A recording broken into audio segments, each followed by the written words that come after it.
Albo, the $54 liar. Let's have a look. Hello everyone, Florian here, and welcome to another episode of HeiseSays. Grab your stein of ice-cold water, and let's discuss, well, an article written by Samantha Maiden about Albo's, well, let's say, tweaking of the Stage 3 tax cuts, or breaking his promises, and how little it took for him to become a liar. But before we get into that, guys, sorry for no videos for the last couple of days. I flew remote for work and I've just been exhausted and flat out. You know how it all is. What's really funny is I shared some photographs because I went out to Moranbah, a coal mining town, not, north and inland of Queensland, and not so you can go much further inland. And viewers knew the type of plane I was on just by the photograph that it was under the wing. So there are definitely a lot of you that have flown on Dash 8s, that's for sure. They're pretty... It'd be funny to think how many resource jobs and how much of the world economy is fueled by that little plane that came from the 80s, There you go. So let's get into this article, everyone. Because, are you surprised that Albanese broke his promise? That now the Stage 3 tax cuts have been changed, and everyone in the media with a leftist bias is acting like this is a gift to the rich, when no, it's pretty much just keeping up with inflation. Bracket creep. And we've looked at this ages ago now. I even wrote a program to show that everyone was getting advantage from these taxation changes. But, that's labor, I guess. A generation has to learn. They'll promise you the moon. They'll tell you all this bullshit, and it's going to be barely any different from the last mob, but now with more lies. So, millions of Australians... Well, actually, it's probably even more woke than the last mob. So, there you go. Lies with worse woke rubbish. Millions of Australian workers earning between $45,000 and $135,000 are said to enjoy an extra $804 a year under the PM's tweaked Stage 3 tax cuts. Notice how Samantha frames this. She wrote similar articles. I think it was her. Or similar articles were appearing in the media. And you'll find them on the channel. We've gone through them. Where they're talking about the rich get so much more of a tax cut than the poor. Or the wealthy who are earning hundreds of thousands of dollars get these huge tax cuts than the poor person that's earning 20 grand a year. Any sensible person would understand the way our taxation system works and percentages, and how if you earn more, they hoover up more out of your pocket, so you pay more. So if they give a tax cut, you're going to get more. But the journalists pretend, I'm assuming they pretend, they don't understand it. Well, actually, do journalists have to do mathematics? Do they have to do stats?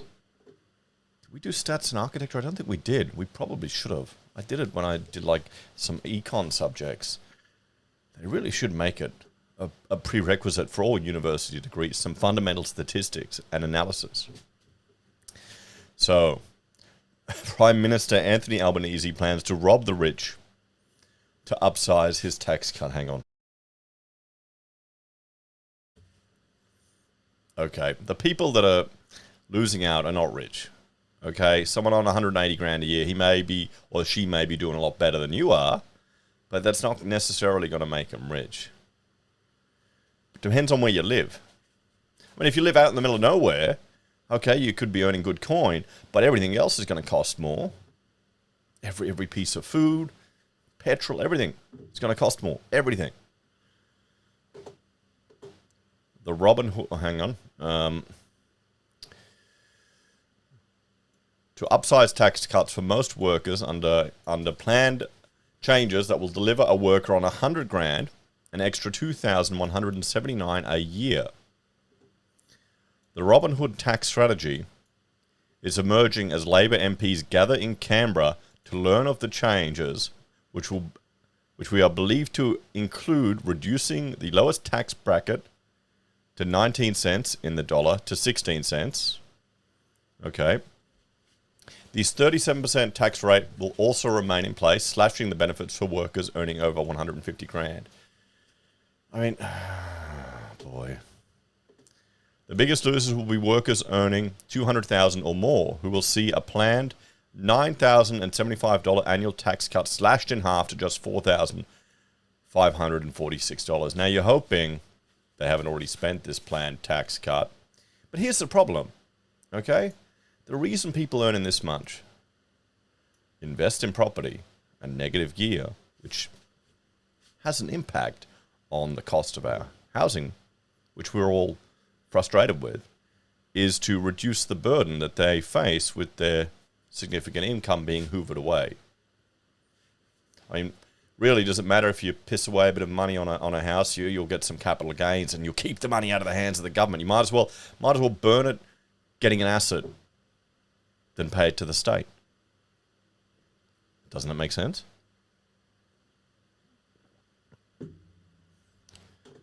Oh boy.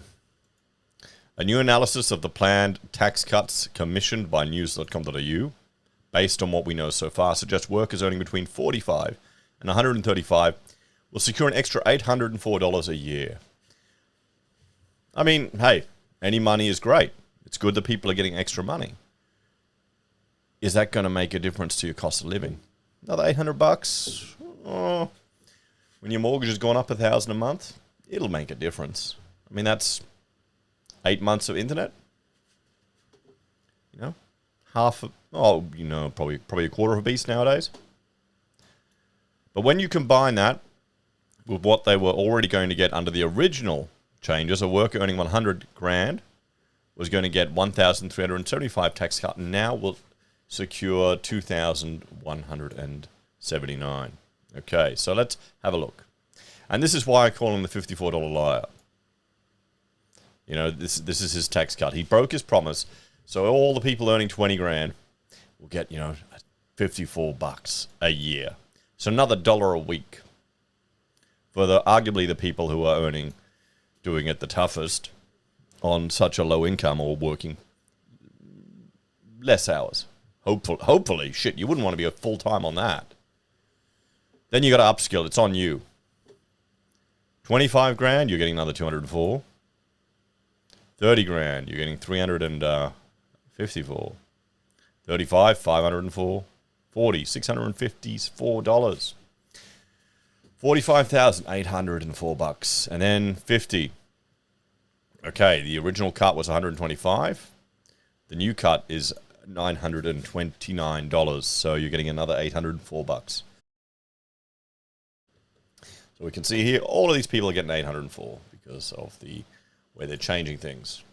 But then, the rich people, the evil, bad rich people on 150 grand a year. I don't think 150 grand a year has the same kind of ring to it as it used to, guys. Honestly, when you look at the house prices, when you look at cost of living, there'd be people on that'd be doing it tight. How much is vacuumed away by the government anyway? So they're worse off. They're 246 less. The 155,000 are 596 less. You're 160, 946, nearly a grand worse off.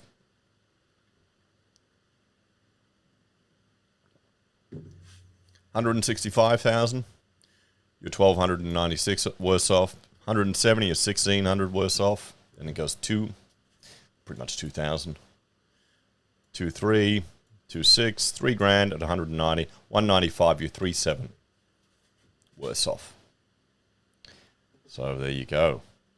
So the $54 liar. I can't say I'm surprised. This isn't the first time. Politicians have said one thing and done another. I wonder if it'll impact the results of the next election. Or if people, because she framed this, she framed this, how much will you get? How much will you get? So all these people will be happy. How many of these people would vote Labour? And the rusted on ones, there'd be a lot of civil servants on this money. There'd be a lot of civil servants on much more money. So, they probably wouldn't even balk at this Because you know some of the perks they get, like free public transport, all of these insane, what would be considered a fringe benefit for any other business. Anyway, based on the parameters we currently know from the ANU, crunching the numbers, the results suggest even workers earning 140 grand will secure 454 a year under the changes. ANU Associate Professor Ben Phillips told news.com.au that the tax changes made sense, but were brutal for higher income earners. One could say brutal, the professor said. You know what they could have done? They could have kept all these, kept it all the same, not screwed around with this, not broken their promises, and just cut services. There's plenty of stuff we don't need. You can find a way. Argentina has some good examples. Give them a try. There's a lot of departments we don't need.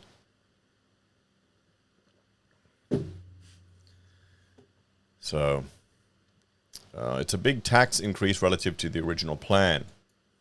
But if I was redesigning stage 3, it ends up where it should, returning bracket creep to most workers. Why? The main problem was doing too much for high-income earners. And what? No. We already had stage 1 and stage 2 for the low-income earners.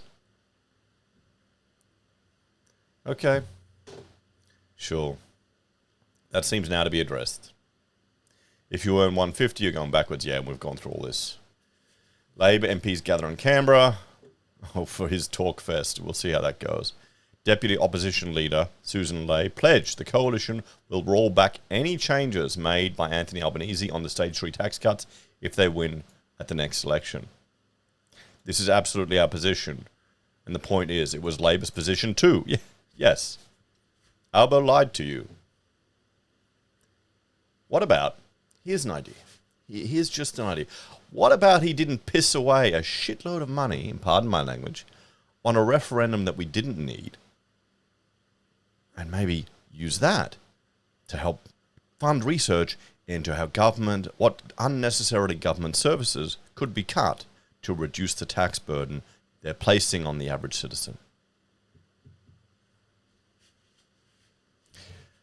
Just an idea there. Maybe that would have been a more fruitful exercise. Wouldn't resulted in all the division we have now in Australia. We've gone backwards because of that. And that's on Albo, okay? If you voted for Labor, you should be embarrassed. Because you've got a bunch of liars who've done nothing but screw around.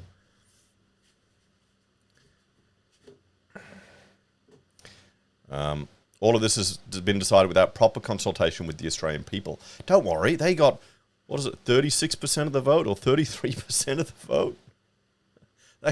That's virtually a mandate from Labor. I mean, they don't give a shit about the people.